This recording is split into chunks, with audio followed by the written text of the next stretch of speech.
Hi, it's Christine Daigle. And I'm Kevin Tumlinson. And that's it. That's it. Everyone That's else it this week. has abandoned us this week. JD is traveling. Jenna's Yeah. working, I guess. That's something you have to do. And we thought that James Blatch would join us, but he is, I'm sure, at the pub instead of Yeah, sitting in a microphone. I think it's like 7 p.m. UK time. So, That you always got other throws things. me off. Yeah. I don't do well with time zones. You're in Eastern time, I'm in right? Eastern time. Like you and JD are in the same time zone. And What then time Jenna's zone are you? in, Central? I'm Central. So Yeah. you can tell it's the right one because it's called Central. Uh, and then Jenna's in Mountain. Is she in Mountain? Pacific. She's She's in Pacific. She's an Pacific. early Yeah, bird. because Nevada has Nevada. Yeah, okay. I was about to get political. I'm not going to get political. Yeah. It wasn't No really political, politics. but I We was don't just need going it. to No. ask something election related. But we don't have to talk We'll about skip that. that one. No, absolutely. The whole time zone thing has always thrown me off. Like I set up a call today with a guy who's in the Eastern time zone, and he's like, "How about 2 o'clock?" And so if you don't specify that you're in Eastern, I'm going to set things for Central. So that means the call was supposed to be at 2, but it was set for 3. So I don't know. I don't ever think to check. And I'm Yeah. dealing with a guy right now who is in Ireland. So speaking of the UK, so he's like, you know, 8 hours off from me. And that's Yeah. Dave Cullen, which is he actually did me a solid. He's got a YouTube channel called The Dave Cullen Show. And he just did a whole review of like these fan films that are amazing. They're like higher quality than what you see from like Disney or whatever for like Star Wars. And but in the midst of that, he did a whole like promo thing for me for my books. He went to my website and promoted my books, especially Evergreen. He likes the book Evergreen, which I think most people would like. Well, that's awesome. Yeah, that is Yeah. pretty cool. Yeah. Very good. What about you? What's going on? You got anything? Not much. Jane Friedman reached out to me about the closure of Vela, so I think I may be on her hot sheet this week, Oh, but I don't nice. know. I like Jane. So we discussed that a little bit, and then I got my first case of hardcover books for the book I wrote with JD, Heavy Are the Stones. Oh, I got to nice. unbox those. I'll probably put that video up at some point. But yeah, it looks gorgeous. That those hardcovers with those embossed letters, you can't beat that. I mean, none of my books are in hardcover. Not a single one. Well, Well, no, that's not you could true. put them in hardcover though, Kevin. Don't you Yeah, I control could. that? I know, but it's so, I don't know. I'm lazy is the Yeah. problem. Like Yeah. to do that's extra work. Yeah. What I've been thinking about doing though is kind of following on the heels of Joanna Penn and some others. And they're using Book Vault to do like special edition hardcovers. Yeah. And they're Yeah. gorgeous, man. They have the sprayed Sprayed edges. I edges and saw. What yeah. else can you like illustrate? You can do some neat things Oh with yeah. Book Vault, right? Yeah. Yeah. Yeah. The internal, so the covers inside the cover, you can have original artwork if you want. You can do dust jackets. You can do the like cloth bindings and all that stuff. You can go nuts with it, and it can make it pricey per unit. Yeah. So, but what I like that she's doing is she's using that to do Kickstarter, and she'll run a Kickstarter. And I was thinking about doing this to do like special editions of my existing books. She does it to launch a book. But I'm kind of thinking about like if you want my readers, I think would enjoy having like a collectible, and I'd sign them, so you Yeah. know, set it up. You can back the thing, and as part of backing it, you would get this special edition, and I'd sign it, and it's a collectible now Yeah. if you're I into like that that. kind. I like collectible different versions that are signed. So who Yeah, doesn't like that? Would you ever spray edges yourself? I saw one of those yeah, tutorials on Instagram and they have like the vices and they spray the yeah. edges. And I'm like, I don't know. I think I You would know what mess I that want up to do? pretty badly. Here's what I want, but I don't know. I don't have the skill to do it myself. At least I could I don't know. I could probably get away with something, but I have seen on YouTube they were showing how there are books that from like, hundreds of years ago, that when you look at them from normally closed and sitting on a shelf or whatever, like they'll have the gilded edge around it. But when you take the book and sort of, I don't know what you would call it, like sort of slide the pages a little, like you're doing a deck of cards, all of a sudden an illustration appears that was That's painted awesome. along the. That is so cool. How do you do Yeah. that? We need to bring that art back. Yeah. I I want to like find that. somebody who does that. Yeah. Yeah. Yeah. That's that. I'm sure that would be crazy expensive to do. I don't know that you'd be able to do that in a mass production way, but No, I'd do at least, I could do a handful of them and do them like a special edition release. I could get behind that. that'd be So, pretty neat. Yeah. yeah. Cool. Uh, all All right. right. I guess we should do Well, the news. Yeah. we should do the news. Why not? That's where we are. Okay. So first up, who's really writing celebrity novels? Many celebrities leverage ghostwriters to produce novels that resonate with their brand, often resulting in bestsellers without the celebrity writing much, if any, of the content. Ghostwriters often choose between a flat fee or shared royalties, with earnings ranging widely based on the project's profile and sales potential. Celebrity novels receive substantial marketing support, such as TV appearances and book tours, offering exposure many first time authors rarely see. This built in promotion highlights the disparity between celebrity projects and new authors in accessing rather major media. While literary agents often negotiate these deals for their authors, they admit the projects are profit driven rather than focused on literary quality, contributing to a sense of disillusionment within the industry. I've done some ghostwriting. Have you ever Have you? done No, I ghostwriting? know JD's Yeah. done a lot of it. I have never JD's done a done ton. ghost Yeah. writing. I don't know if I would. I mean, I guess it's really good money, which is why people Yeah. do it. Yeah. I would love to hear about your ghostwriting experience and why or why not ghostwriting. When I was doing it, so I was mostly I was ghostwriting nonfiction. Uh, and it was sort of an outcropping of I had a marketing business of my own, mostly copywriting, and so it kind of came out of that. So I would do these books for these guys who just on. I hope none of them are listening, but they didn't really have stories to tell, you know. I mean, everyone thinks that their story is going to make a great book, you know. And I would always help, and I did a lot of like business guides and things like that, and some fiction. And To be honest, I actually didn't enjoy ghostwriting the fiction as much as the nonfiction. Like I felt robbed in a way when I would. Yeah, because it's not your name on it, right? Right. Yeah. That's a bit like I think that if back in the day when like Da Vinci and Michelangelo and those guys, like they would, you know, they'd be hired by this duke or somebody to create a work, create a sculpture or something. Like, can you imagine like doing that? There was a time in which Da Vinci was mass producing paintings and stuff for patrons on behalf of his master, right? So I kind of think of it like that. Like there's all these little hidden works out there that I can't claim by contract that I would love to point out to people, you know, like that's my book, you know. You've seen me on New Yeah. York Times lists and other things, and I don't get to claim credit for any of it. Yeah.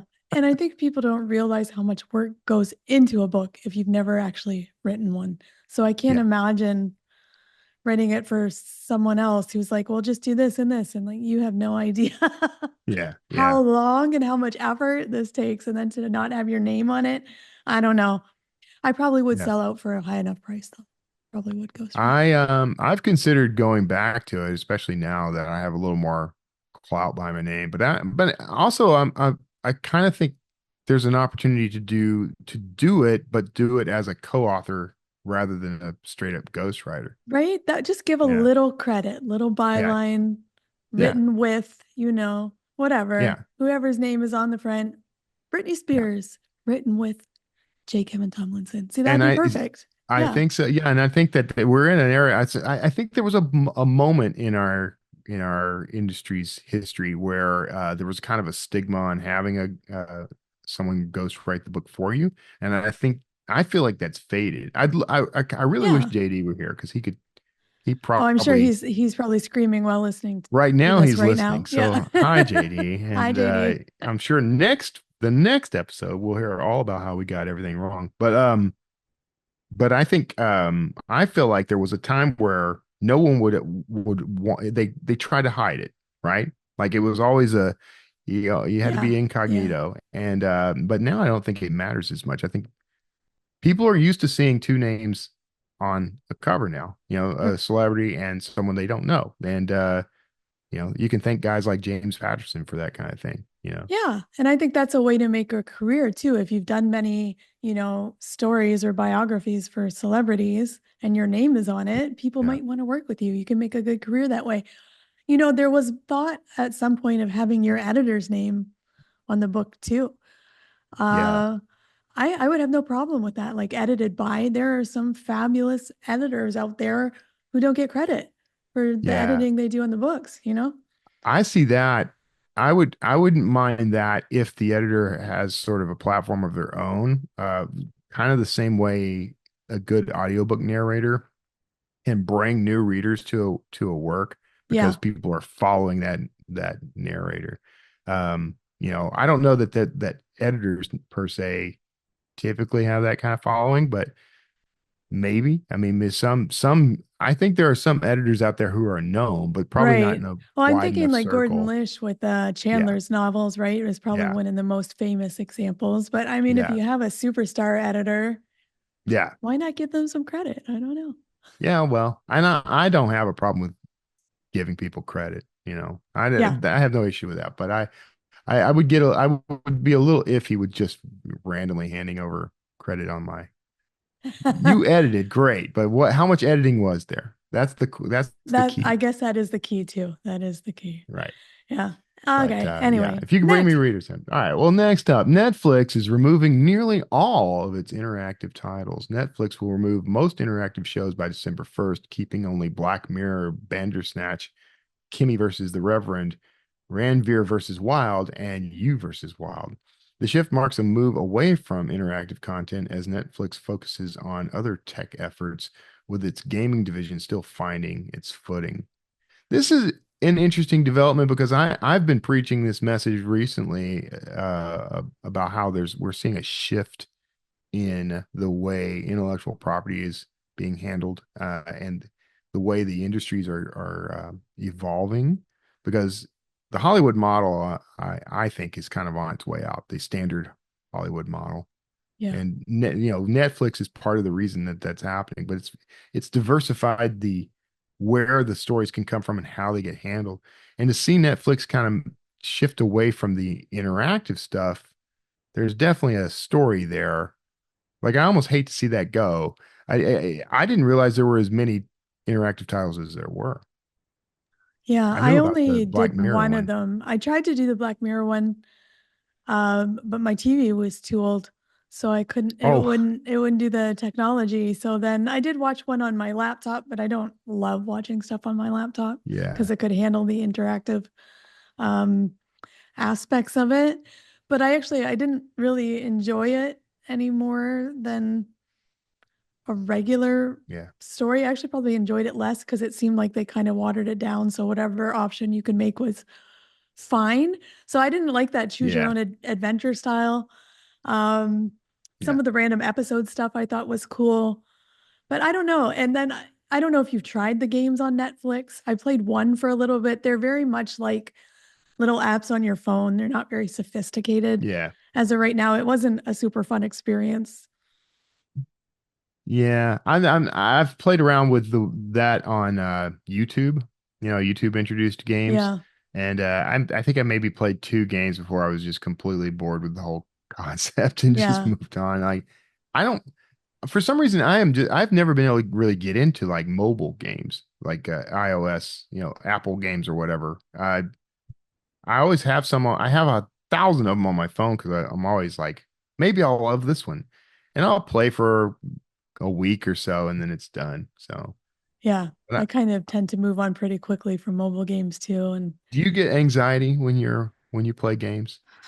uh depending on the nature of it, you can, especially if there's like a time component that can really Yeah. stress me out.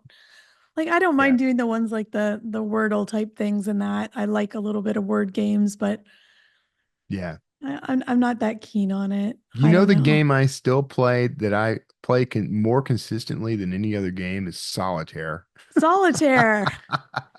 See, I Is feel that that would sad? be relaxing though. But I did do there was like some kind of breathing thing on Netflix. Yeah. So yeah, so I was like, I'll give that a try, but I don't know. I did that one time too. So Yeah. Yeah.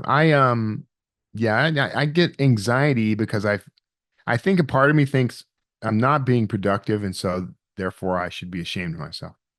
But I'm getting past that. Like I'm slowly trying to grow because I don't do fun things. Everything I do revolves around my writing, everything. you need So downtime. I do need downtime. Yeah. Yeah. Lots of the old school writers just took time to do nothing and they felt that sparked their creativity. So it's okay to do a little Yeah. nothing, Kevin. I've been taken, so my whole life and perspective has been changed by the fact that I've been taking these like long walks twice or three times a day. And I've discovered near my home there is about a 30-minute drive from my house with traffic, but there's this park system that I didn't realize was there for the past 3 years, but it runs along this river that cuts through this area. It's probably a good 20 or 30 miles of trails and stuff, but you go through the landscape you end up walking through. Like there's old rail bridges and there's lots of hills and lots of trees and so that's been nice. It's relaxing to do that. My Yeah. blood pressure's normal again. My, Good. Now, do you listen to lost stuff like or do 10 you pounds. just walk No, like that was my good for rule. you? My Good for you, rule Kevin. was, yeah, if I'm going to be here, I'm going to be here. And you know, sometimes I might want to listen to something if like if I listen to a podcast and I want to finish it, I might do that. But Yeah. the rule is I have to spend a minimum 80% of the time um, free of headset. I aspire to be you. I still struggle to walk without the music or the podcasts. So that is something Yeah. I'm working Do you on. listen to this podcast? I No, listen I to our can't. show. I can't listen to myself. I can't take Oh, it. I can't. No. Oh no, I love listening to myself. I'm like, oh, that sounds like a good looking man right there. If I had to listen to myself, No. I'd probably never do the podcast again. So I try to avoid That's too bad. that. I listen to every podcast that I do and every podcast that I'm on. Call me a narcissist if that's what you must do. No, I But like that. I think that would probably improve you professionally. So again, that's I and that's yeah, aspire to be you, Kevin. that's a holdover from my radio and TV days. It's like watching game tape. If you're in sports, it's the same idea. You want to pick up on what's working, what isn't working, and that's how you improve. And I think Yeah. actually to loop this back around to writers, I think that's why you should read your stuff out loud because it's the same sort of thing. It's like playing back the game tape. Yeah. That Yeah. I do do. I do read it out loud and um actually now with some of the AI stuff, there are some really good AI readers. So sometimes I have the AI read Yeah. to me just because I have the chronic voice issue. That's fine So too. yeah, Yeah. but I That's do not really, cheating. no, Yeah. I mean, it's like having your book narrated. I love it. It's so good now, Yeah. but yeah, I Yeah. struggle with some of I my do the same airways thing. sometimes. So, you know, I'm looking for better ways to do it, but like Microsoft Word on the cleanest, easiest one I've found so far is to play it back through MS Word on the iPad or on my iPhone because yeah. the voice is better than the one on the computer. So And there's a plugin for Google Docs that I use through Chat GPT, but you do have to oh, pay for okay. it. But the Yeah, narrators yeah. are amazing. Like it All right. sounds like an So audiobook. we'll have Yeah. to discuss that. Yeah. We'll discuss it All later. right. Okay, next. Final story, last story. Thousands go to fake AI invented Dublin Halloween parade. Thousands of people in Dublin were misled by AI generated news about a non-existent Halloween parade, many showing up in costumes. I'm going to butcher this, but the Gardai. Gardai, yeah, Yeah, that's you what I got thought. it. Okay. The Gardai Ireland's police force had to disperse the crowd and tram services were disrupted. The incident shows how easily online misinformation can spread. Now, the question you have to ask yourself is this a real story or a Or a fake fake story? story. They were pictures, uh, but you can fake those too. you can fake those too. We live in a world it's increasingly difficult to trust your eyes and ears. And so, you know, I was reading or watching something rather recently about that concept and how it's actually counterintuitively making us better at avoiding misinformation because we are questioning everything all the time now. Uh, we take in these subtle cues, and so it's getting harder to fool people, which is the exact opposite of what was predicted. You probably have more insight into that than I do, considering your background. Yeah, I think, we have very short attention and interest spans now, and we get Yeah, burnt out on information overload. So, yeah, I think our capacity to take the time to determine what is real and what is not is diminishing, I suppose. I can't be, I think so. I can't be bothered online to figure out whether this is legitimate or not. So I usually end up just ignoring most stuff. I don't know I'm what's going noticing on. I'm falling into patterns of having systems for determining whether I will not necessarily believe every something that I'm seeing, but whether I can accept it or let it pass kind of thing, you know? So Yeah. there's certain people that I'll listen to and certain outlets that I follow. And I guess my rule is or I don't have a strict rule, I guess, but I mean, more or less, it's like if these say four sources that I follow are in agreement about it, then it's probably I don't know. real. You're more trusting than me. I don't trust anybody I don't now. trust it. Yeah, I I used don't to know. trust everybody, but now I was like, it was this fact checked? What are your sources? And I don't know. I think we need another way. I think we need some like Web3 blockchain technology on there to verify that from Well, multiple sources that this is yeah, legitimate. But something I don't, like that's maybe bound that'll to come. evolve. Yeah, Yeah. I think because this is the problem, this is the problem of our age. Yes. Something will evolve, but I think it's interesting to me that I think humans are becoming we're just not trusting the information anymore, No. and I think that's causing some form of evolution in our brains. That's you know Yeah. we're compensating somehow. I don't know, whatever. Well, it'll be interesting to see what happens. It But will. fake Halloween parade. That was what set this off. Fake Uh Halloween parade. I do think it's funny. My favorite quote from that article was dressed up for nothing. So See, but is it a fake parade if a whole bunch of people showed they up could have just anyway? marched up and down the street. It would have been a Right, that's what parade. I'm saying. Like everyone's in costume, right? Everyone, you probably got there's probably candy, there's probably something. So what? You know what? That's what I think we should be doing as a culture Yeah. is when we're fooled, let's make lemonade out of these lemons. Apparently it was a Let's traffic issue though. So because oh well. there was no law enforcement clearing traffic.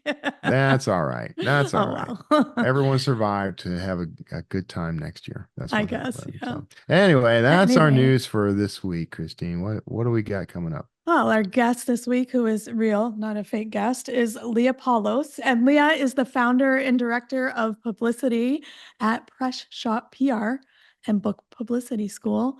And she has worked in books and media for over 25 years. So here she is, Leah Paulos. All right. Well, hello. Thank you for joining us today. I was wondering if you Thank could you start us so much off. for having me. Yeah, it's awesome. If you can introduce yourself to our audience, tell us a little bit about you, your company, and how you got started in publicity. I would love to. My name is Leah Paulos, and I am the founder and director of publicity at Press Shop PR. So Press Shop has been around since 2012. I was doing book publicity for quite a while before that, but it was always under my own name. Hey, call Leah. 2012, I made it more of a company, and now it's a team of five of us. Nice. We do all books, media all day long. It's super fun, interesting, little stressful and chaotic sometimes, but I love it. Um, and then I'm also the founder of Book Publicity School. That's a newer venture. So, Oh, Book very Publicity cool. School is something my team and I launched last year. And basically, the idea is that we are bringing all of the expertise and insights that we've gleaned over the years doing leading media campaigns and being on the front lines of media and books, and bringing that expertise to authors so that they can promote their books on their own. So that's all workshops online. It's been really fun and gratifying. Authors are really enjoying it. They, a lot of authors we hear, and I don't know if you hear this, but a lot of them feel really overwhelmed about what to do when it comes up to publication around promotion, and publishers want them to do so much and really rely on them to do a lot. And so many authors are like, I have no idea what to do. I'm a writer. I am not a publicist. Where do I even start? I feel overwhelmed and stressed out, and I want to go to sleep. So, Yeah, I Book think that, Publicity School is really an effort to help them, to give them some guidance and sort of cut through the overwhelm. Not every author needs to do everything, so we really try to tailor it and explain, what makes sense for this book. What should you be doing? Oh, you passed the deadline on this. Don't even bother with that. Focus over here. right. So Yeah. yeah, that's who I am work wise, and That's that is what I awesome. do all day long.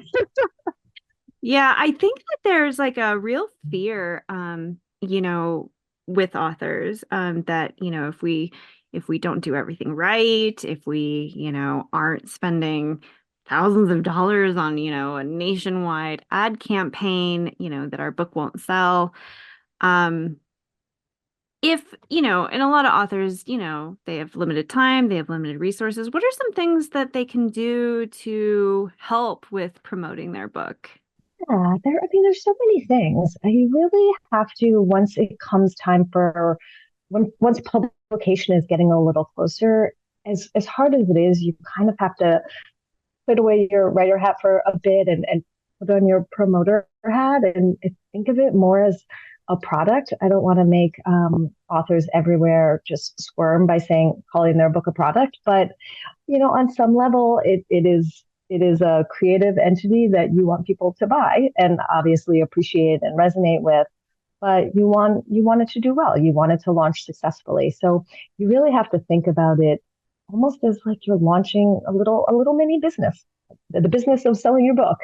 And for any creative endeavor, if it's a film like an independent documentary, or you open a cafe or anything, promotion is a huge part of it. You don't just open something or launch something and not do anything. So you really want to think strategically. You want to get a website for sure. Websites are really important because they're one place where an author can control the narrative of their work and their book. Online is obviously Wild West. So you don't want to leave it to chance what people are going to find when they Google you. Obviously social media can be really great. I see a lot of writers get really, really stressed out though by there's such a drumbeat of you have to get on social media, you have to get on social media. Right. And yes, social media can be great, but you also have to do it strategically because it can be really overwhelming and stressful and time consuming. And if you're going to spend a lot of energy and your creative self and put together videos or this, make sure it's going to your potential readers. So make sure you're being really strategic about making sure a community that you want to reach are the ones that are going to be seeing it. Right. Yeah, I think that's so important because you do hear a lot of people like, oh, if I don't have, if I don't have X amount of followers, like I'm not going to get picked up by a publisher or I'm not going to get a good book deal. What do you consider best practices for book marketing other than trying to build a strategic social media? Yeah, I mean, so it depends. I mean, it really depends from book to book, and that's where, you know, authors feel a bit overwhelmed because it's really hard to get that tailored advice. And, for some people, if they are people that do feel really comfortable on social media, then, coming up with a great social media strategy can be fantastic. If, on the other hand, you hate it and you barely have any accounts and you curse them every time you get on, social media is not for you. But maybe you're a professor and you love speaking to small groups and you really thrive in that environment, then you want to push there. So you really have to look at your strengths and what you're going to enjoy on some level, because there's no element of book promotion or book publicity that's fast. It takes time. So you really have to find the things that um, give you some joy. You can't be that every time you're doing it, you're just hating on it. So I think really looking at what makes sense for your book, always with the idea though of who are your readers, where are your readers, and what kind of message is going to move your readers to want to buy your book. I I think love those are sort of the three questions that anything you do needs to be informed by the answers to those three questions. Yeah, those are fantastic questions to keep in mind. And it's, really so succinct. I love that you said, do what you love, because I do think that sometimes, the message can sometimes be, well, you have to promote and you have to do this, and it doesn't matter if you don't like it, you just have to do it. And I think I'm a big believer in like there's always a way to make something enjoyable, like even the worst things that you don't want to do. So I think that's awesome. What are some of your favorite resources that you think would be impactful for an author, whether they have a lot of books or are debuting, that they could look at publicity differently? Yeah, I mean, so I think one school that is very basic but always very important is I recommend that everybody has a book promotion spreadsheet that you start populating as early as you can. Because the idea is that there, in promoting any book, it's not a one-shot deal. In this really fractured media environment, everybody's all over the place. Your strategy also needs to be multi-pronged and it needs to be robust. There's no one and done opportunities anymore. So you want to be able, that is reflected when you have a spreadsheet, because you'll have different tabs for the different types of outreach. So, everybody in the lead up to their book should absolutely send a big pre-order email announcing that your book is available for pre-order, telling them about you have a great trade review, pull quotes, and where you'll be speaking, and just letting the people in your life know about your book. So who to send that to? What I sometimes see is authors 6 weeks before publication being like, oh, crap, I need to write this pre-order email, and look through their contact list and come up with, I don't know, 65 people. No, you should be thinking about that way in advance, and it should have way more than 65 people, because you most likely know tons of people in your life that are going to want to know about your book. And, there's really, you don't need to be best friends with them to let them know about your book. You can tell all the people that maybe you got an MFA with, all of those people, maybe your old neighbors, your colleagues from all your previous jobs, all the different people. And that's really hard to just sit down and do in one sitting. So that's one tab in your spreadsheet. And, if you're walking down the street, I always think of it as, idea capture. I'm like, oh, little thoughts that go through your head, just capture them and put them in your spreadsheet. So, I would say that if there's one tool that I can't live without when doing any book promotion work, it's a spreadsheet. I don't think there's been a successful book launched since the advent of computers without, standing on many, many spreadsheets. Behind every bestseller, there are many spreadsheets. I love that. Behind every bestseller, there are many. That's a great movie. Right? Yeah. What are some of I the might other actually get a tabs that you would t-shirt. include? Yeah. So one other thing that I think authors should do, and this is a really helpful exercise when, so authors often are like, I would love to get media attention. I'd love to have interviews. They kind of don't know where to start. So if they have an in-house publicist, that'll be great. They'll do some work, but across the board, in-house publicists they're really, really stretched. They just don't have enough time in the day. They're juggling so many books.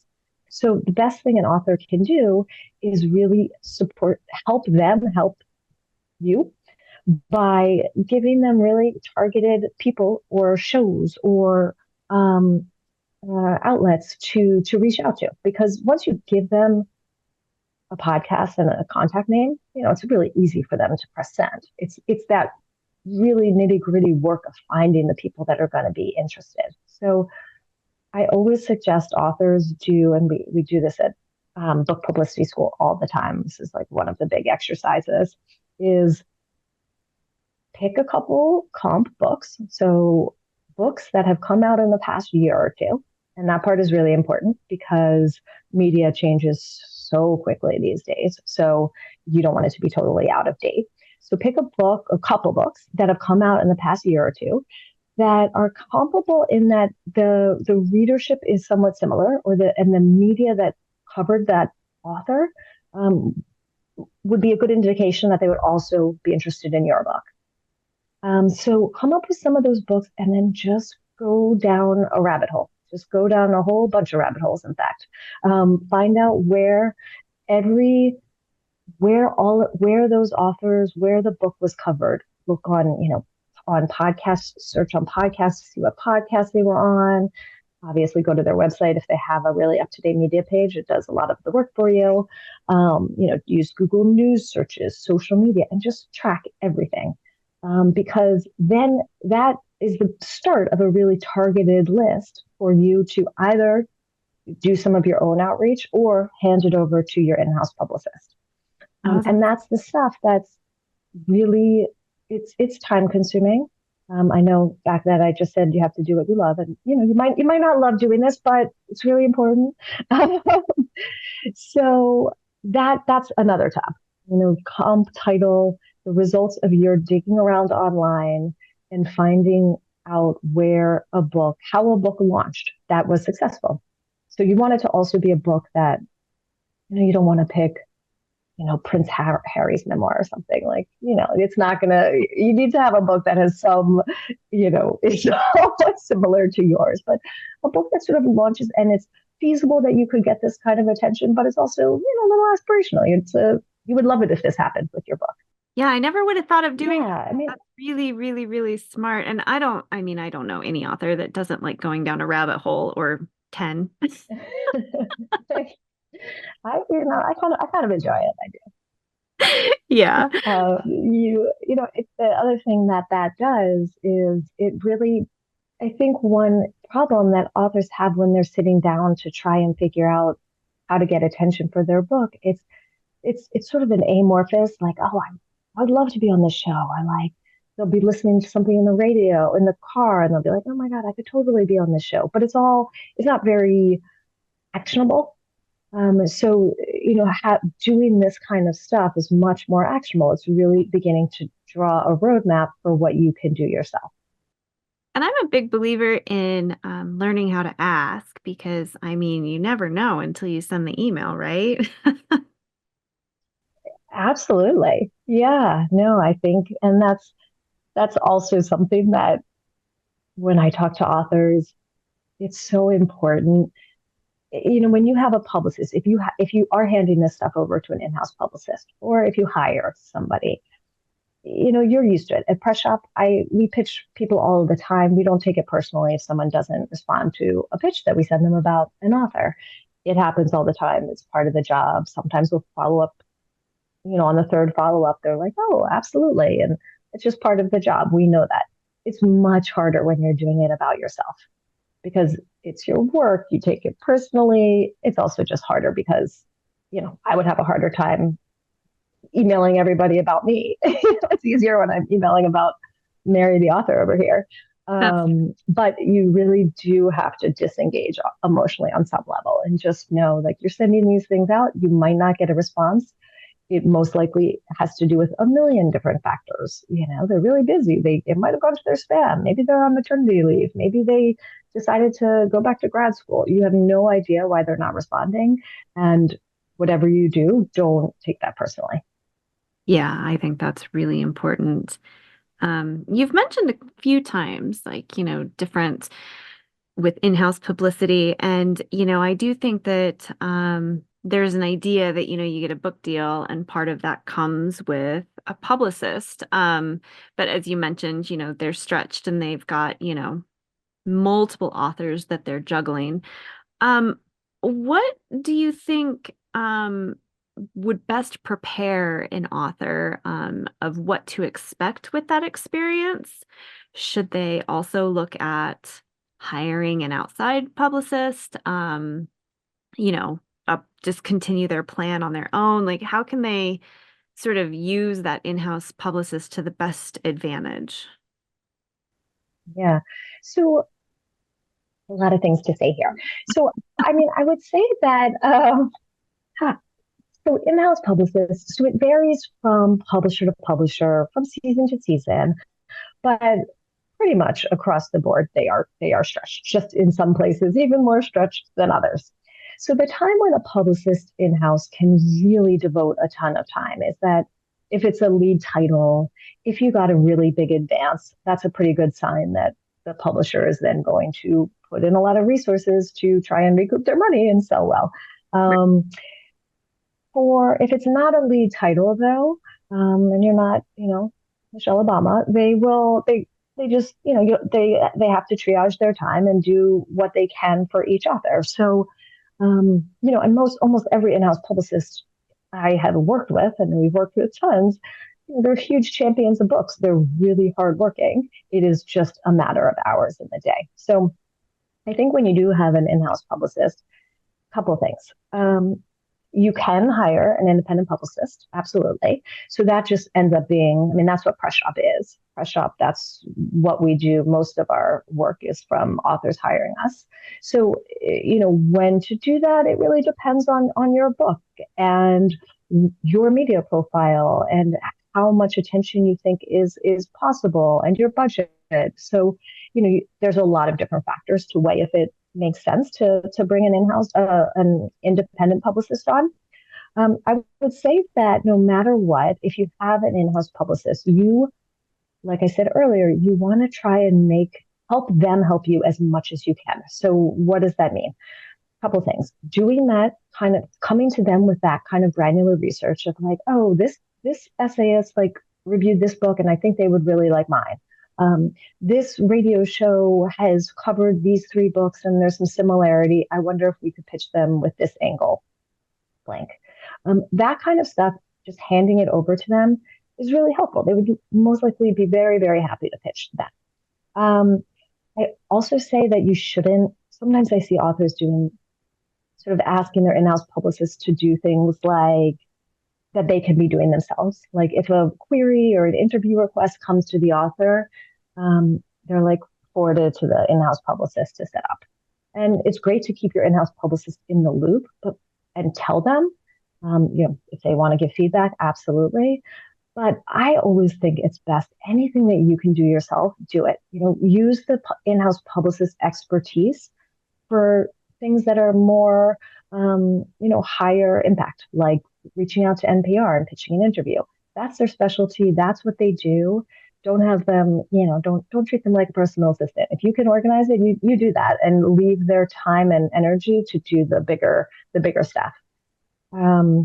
That's great advice.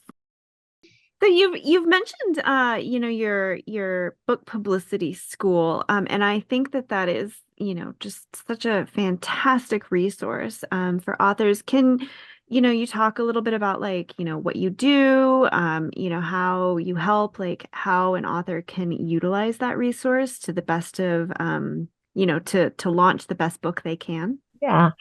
So what we really aim to do is educate authors in a really particular way so that they can navigate the lead up to publication confidently and effectively. So because so much is required of authors these days in promotion, they're thrust into this really kind of intense and kind of intimidating space. Like publishing can be really opaque and intimidating. Media can also be opaque and very fast moving. And basically, launching your book is right, the publicity element is right at the intersection of these two kind of crazy worlds. So we try and educate them about everything that they need to know in order to be effective working in that space. So we do workshops. We have two different programs, really. It's a 6-week program and a 6-month program. Our 6-week is an intensive, and there we have 6 different modules where we go through everything from what should be on your author website, how do you activate your people, all of your different communities, what are the timelines to work on? When should you be doing what? When is it useless because that deadline is next, and when is it not? How do you have to pivot depending on the time frame? We talk about social media. The third and the fourth session of the workshop are probably my favorite and what I always think of as the real heart of it. And that is how to position your book, how to write about it, what your pitch materials should look like. And that's basically an exercise in figuring out how to make your book sound really compelling to people who haven't read it. And that can be really hard to do. Super important, but hard. So we give a lot of different exercises about how to do that, how to do it effectively, both not only for media, but for pitching events or festivals or anything.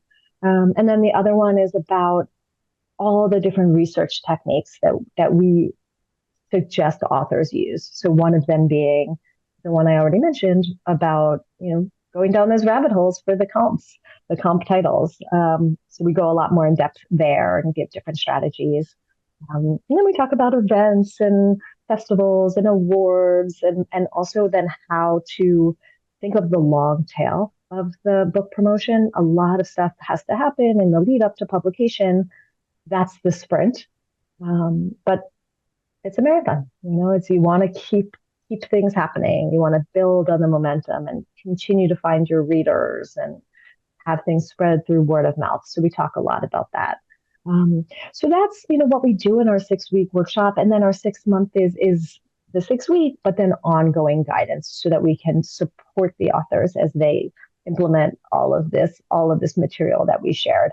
So it's been really great. People are finding it really, really useful. And we've heard a lot that it just makes them feel a lot more confident. It's just they know how to operate in the space a lot better. So yeah, it's been really great. And then we also have two free workshops. Usually 2 a month, sometimes always one a month. A free book publicity 101 where we invite any author who wants to come. We share some tips. Sometimes we do it on pitch writing, sometimes on media research, but we always make sure it's really, really valuable. It's definitely not, I've taken enough free workshops in my life that I know a lot of times they are just sales pitches, and we definitely do not do that. We are like, all right, let me actually give you some real actionable advice. That's fantastic. Yeah. And I think that's always, so good to help empower an author. I mean, debuting is terrifying. And I like what you said about the long stretch too, because I do think it's kind of like, whew, that's over, but it's never over. So Totally. Well, I mean, if you think about I mean, not, just to go back to what I was saying before, like if you say there's like an art opening or something, you announce it when it opens, but like, okay, you still have to get people in. It's open for however long, or if you open a cafe, whatever it is. right. Obviously, again, opening a cafe is not like publishing a book, but any entity that you want to be successful in the long term requires ongoing work. I mean, some of them just take off and then have a life of its own by word of mouth and things like that. But those are really the exceptions. Most books really need, someone propelling it forward. Right. Yeah. No, that's so great. Well, this has been fantastic, and I know that you gave, some incredible insights that are, powerful for a new author, even an author with a lot of books out in this episode alone. So, if someone's interested in finding you and looking at more of your resources, where can they find you? So we have two websites. Press Shop is where we do all of our full independent book campaigns, and that's at pressshoppr.com. So let's say press the button, press shop, go shopping, pr.com, because there are three S's in a row and then two P's, and people sometimes mess that one up. Bookpublicityschool.com is much easier. So those are the two places that people can find us at pressshoppr.com and bookpublicityschool.com. Awesome. Well, thank you again so much. I know that I found quite a lot of useful tips in this, so I really appreciate it. Oh, And good. I'm sure that this will be a fantastic resource. So thank you so much. You are welcome. Thank you so much for having me. It was really, really fun. Okay, Kevin, I'm coming to you on this one because you know a lot Okay. more about marketing than I do. I know a very little bit of indie Yeah. marketing. So Leah said every book is different and tailored. So Yeah. I want to know, what are your strengths that you use in marketing? I'm going to start this by saying that most marketers and most PR folk uh, tend to agree there is a difference between marketing and PR. They're like siblings, but they're Yeah. not the same animal. But that said, for most writers, PR and marketing are effectively the same thing. So what was the question again? I went off on my Well, I'm curious. caveat. So she said every book is tailored, every book is different. So you have to use kind of your individual strengths and whatever Yeah. is unique about that book. So what are your strengths? What do you use as your So marketing and PR tools? yeah, I mean, I think most writers share this, but I'm a writer, right? So, and I was a copywriter. And so what I'm going to use the most, the hammer I use for every nail and screw and bolt is the writing. But I also have a design background. So, because I do a lot of design work and I've done photography and I've worked in different forms of media, like I'm a mutant when it comes to this stuff. I cover the whole gamut. But it all come I think the secret weapon in all marketing and PR is the story though. Like if you can craft the right story to and the point of marketing is to convince the reader or your potential customer or whatever it is that you're marketing, but in our case it's the reader. You want to express to the reader the exact type of experience that they're going to have and how it's similar to other experiences that they've enjoyed in the past. So but on the PR side, there's a different tack to take. But in terms of marketing, that's your goal, right? PR is about exposure. It's about getting as many people to notice that you have the book as you possibly can and notice you as the writer. So that the strengths of PR usually fall into the range of like how many appearances can you have. So there's podcasts like this one, and the Word Slinger podcast, and Joanna Penn. That if your goal is to reach other writers, there's a ton of podcasts for that. the trick to reaching readers is to cast your net much wider. So that's why I do a ton of like radio, and if I can get on a TV program, I do, and anything I can do that puts me in front of a potential reader, that's good Yeah. PR. Visibility Yeah. is always the hard part, right? So you got to get Yeah. that visibility. And then, okay, so what you're saying is kind of what Leah said. She said the Yeah. three things you need are who are your readers, Yeah. where are your readers, and what message will make them want to buy your book. Right. So And that's what you're I saying. argue that message is the experience. Important What's the thing. experience? So you're telling a story, and it's an interactive story. The story has to at some point tell that reader, here's your role in this story. This is the experience you're going to have, and here's your role in it. And it's not just the call to action. It's not just go buy and read this book. It's you're telling them, like, if you're going to this amusement park and you ride this roller coaster, you're going to have a great time, and at the end you're going to get a photo of yourself on the roller coaster. That's what you're trying to get across to them. It's like, what are the perks and benefits for you in picking up and reading this book? So do you think logline is the most important thing? The blurb, are they equally important? That is always so tricky to me. Okay, so logline is going to be that it's the free sample that it honestly, I think for me it is the log line. The blurb, and I hate calling it a blurb. A blurb is actually when someone else says Book something about your jacket book. copy, then Right. we'll call it Your that. book Yeah. jacket copy, your book description, that's what we're really talking about. That's important, but that's the second thing they're going to read if they discover it. So that that log line, or some people call it tagline. Those are really two different things, but they serve a similar purpose. But the idea, so like I have a collection of my first three um this first three science fiction. No, I did a trilogy when I first started as an indie author, and I collected them together in an omnibus edition. And the log line for that, well, the tagline for that is get your ship together. And That's good. so that gets people, that makes them chuckle. It kind of tells them a little bit of the tone of the of what the story's going to be, and it gets them to read on. A log line, honestly, is supposed to be more of like a pitch. So like, and it's to tell them the type of experience they're going to have, right? So like, um, the famous one that I use all the time and that a lot of people use is the movie Speed. The log line for Speed was, it's Die Hard on a bus. So that's what the log line is supposed to do, is give them a frame of reference so that they know, okay, this is the kind It's of like this, I but different, right? right, It's like this, exactly. but different. It's got a Right, twist. It's this, but right, fresh, right? Yeah. right. So those are really three pieces, and you actually you rarely ever see a log line in book copy or promotional copy. But if you're going to pitch yourself in PR, this is why she used that term, because she's a PR person.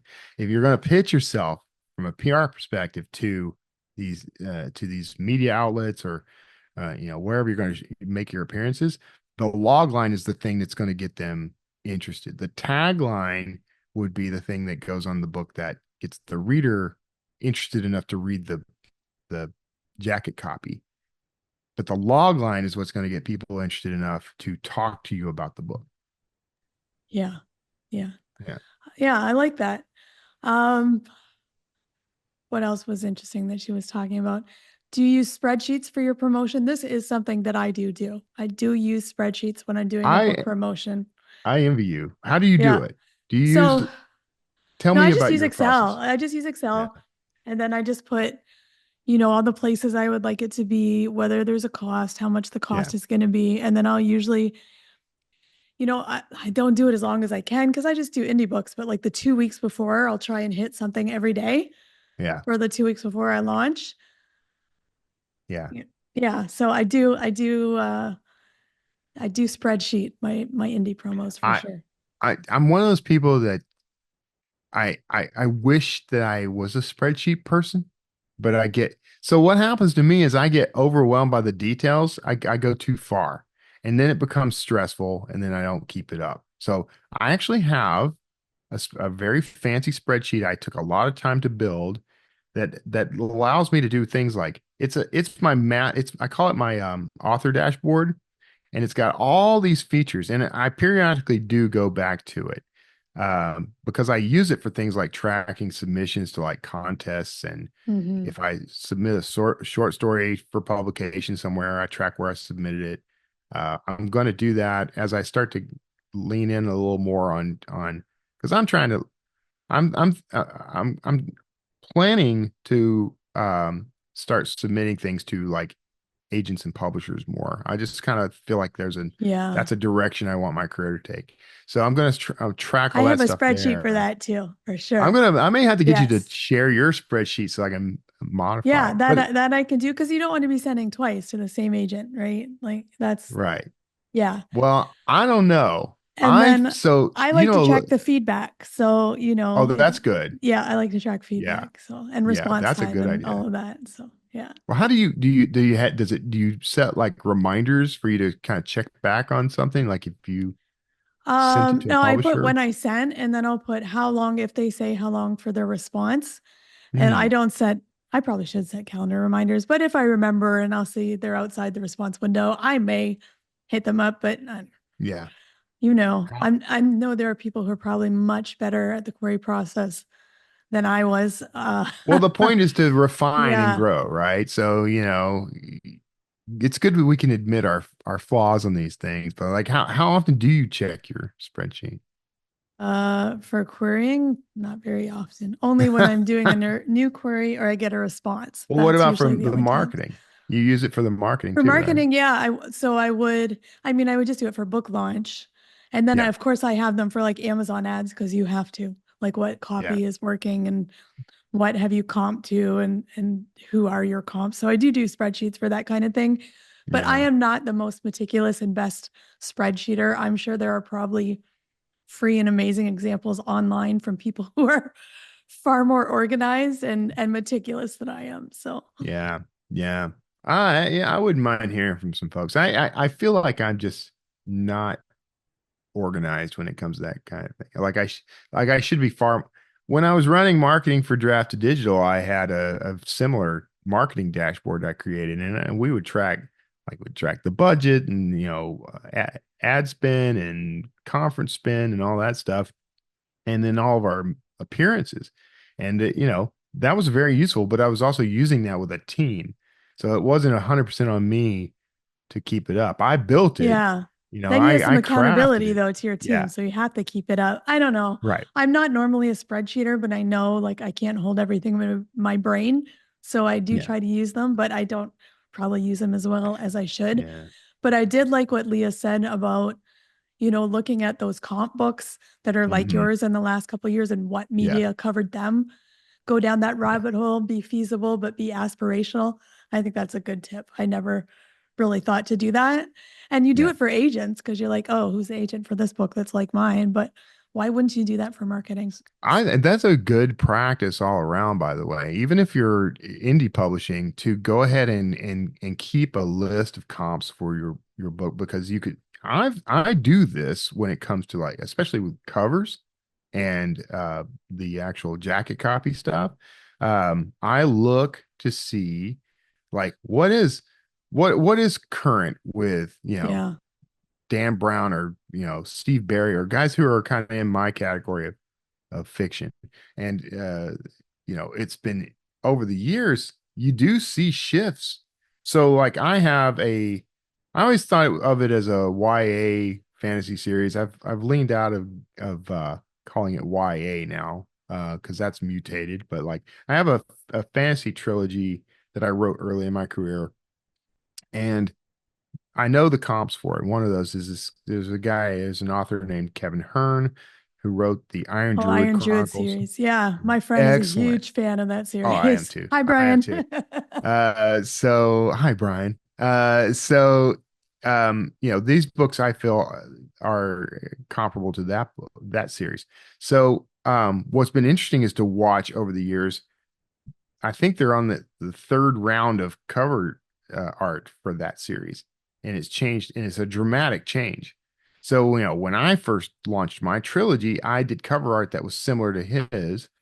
And now that that's shifting, I have this thing where every couple of years, I redo all my covers, which is becoming more and more challenging as I write more books. Like, Yeah.